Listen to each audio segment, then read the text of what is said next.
আমরা যাদেরকে বাতিল করি তারা সবাই এটার বিরুদ্ধে গতকালকে আওয়াজ তুলেছে।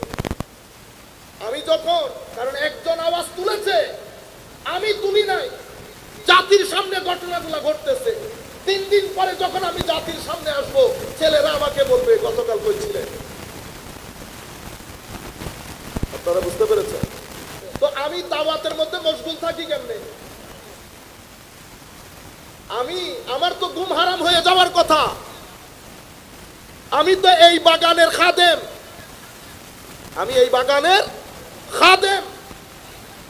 বাগানের খাদেমরা মিলে আমি দাওয়াতের মধ্যে, এদিকে আমাদের পুরা ঘরবাড়ি ডাকাতি হয়ে যাচ্ছে, আর যারা বাংলার আনাচে কানাচে প্রত্যেকটা সেক্টরে আওয়াজ তুলে আমরা তাদের কোমর ধরে রাখি। আপনারা বুঝতে পেরেছেন?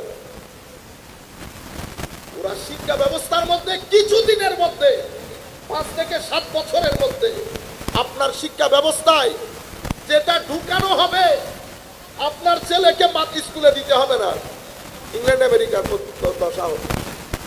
আপনারা বুঝতে পেরেছেন? আমাদের আমরা তো আর আগের ননি বাচ্চা নাই, বয়স হয়ে যাচ্ছে না, এখন 40 বছর পার করে ফেলেছি। আমি কি আরো 40 বছর দুনিয়াতে থাকবো?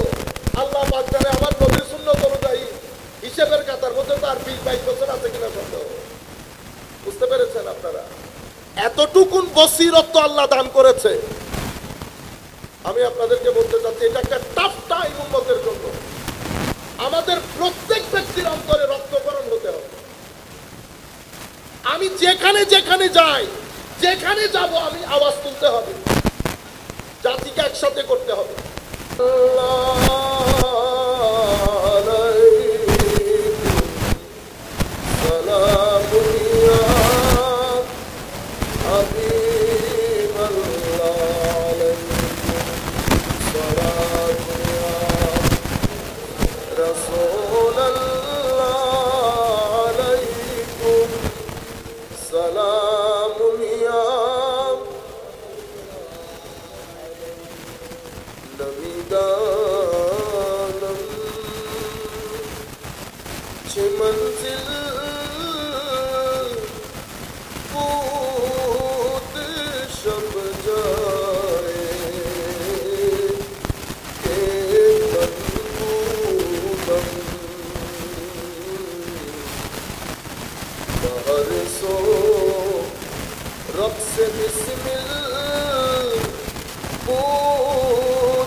أشد حبا لله. صدق الله مولانا العظيم وصدق رسوله النبي الحبيب الكريم ونحن على ذلك لمن الشاهدين والشاكرين. رب صل وسلم وبارك عليه. উপস্থিত হযরত মাওলানা সৈয়দ শাহ মোহাম্মদ আব্দুল হাকিম বগদাদী রহমতুল্লাহি আলাইহি এবং হযরত মাওলানা সৈয়দ শাহ মোহাম্মদ ইব্রাহিম রহমতুল্লাহি আলাইহির বার্ষিক এই উরস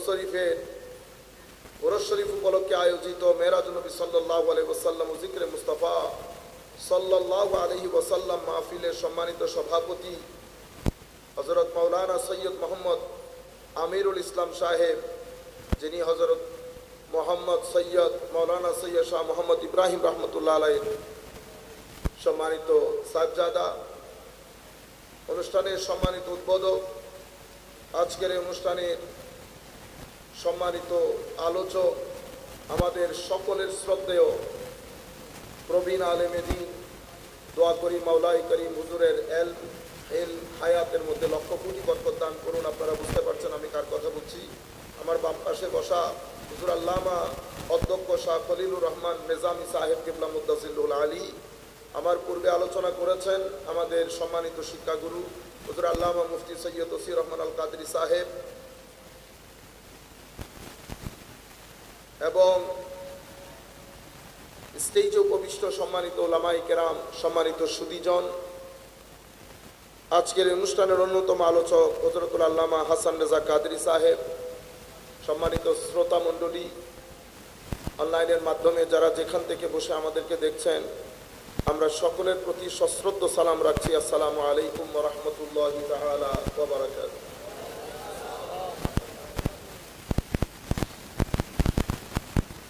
কথাগুলো আমি কোন জায়গা থেকে শুরু করবো ঠিক বুঝতে পারছি না।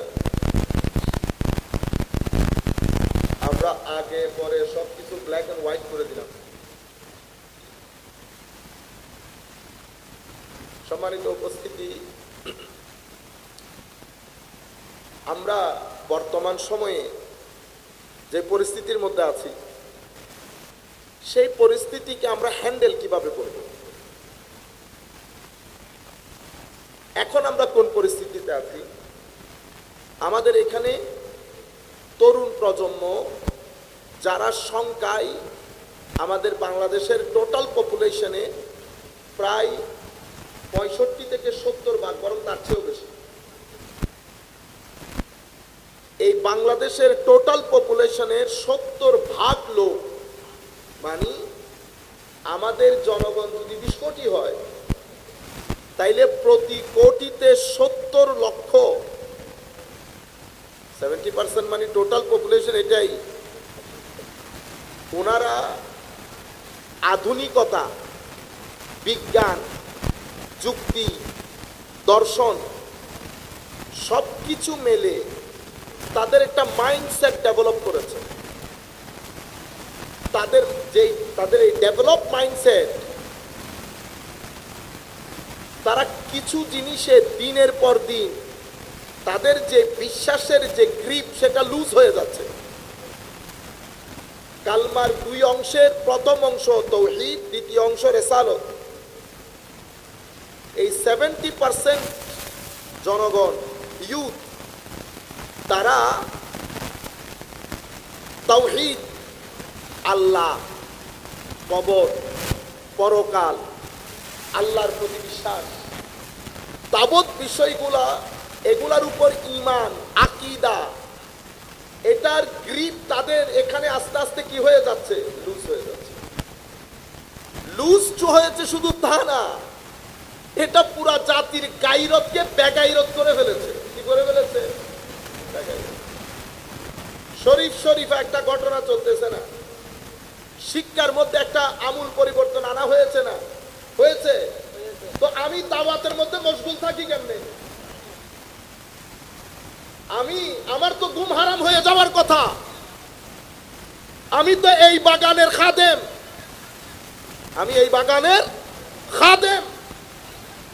বাগানের খাদেমরা মিলে আমি দাওয়াতের মধ্যে এদিকে আমাদের পুরা ঘরবাড়ি ডাকাতি হয়ে যাচ্ছে,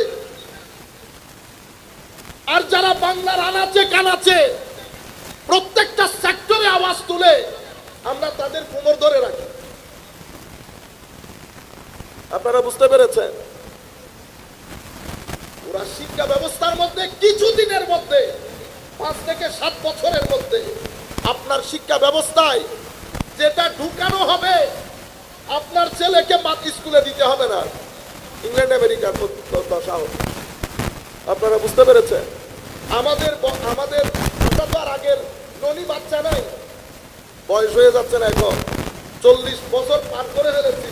আমি কি আরো 40 বছর দুনিয়াতে থাকবো? আল্লাহ পাক জানে আমার নবীর সুন্নাত অনুযায়ী হিসেবের কাতার মধ্যে তো আর 20-22 বছর আছে কিনা সন্দেহ। বুঝতে পেরেছেন আপনারা? এতটুকুন বসিরত তো আল্লাহ দান করেছে। আমি আপনাদেরকে বলতে চাচ্ছি, এটা একটা টাফ টাইম উম্মতের জন্য। আমাদের প্রত্যেক ব্যক্তির অন্তরে রক্তকরণ হতে হবে। আমি যেখানে যেখানে যাই, যেখানে যাব, আমি আওয়াজ তুলতে হবে, জাতিকে একসাথে করতে হবে। যারা আমরা যাদেরকে বাতিল করি তারা সবাই এক প্ল্যাটফর্মে এটার বিরুদ্ধে গতকালকে আওয়াজ তুলেছে। আমি যখন, কারণ একজন আওয়াজ তুলেছে, আমি তুলি নাই, জাতির সামনে ঘটনাগুলো ঘটতেছে। 3 দিন পরে যখন আমি জাতির সামনে আসবো, ছেলেরা আমাকে বলবে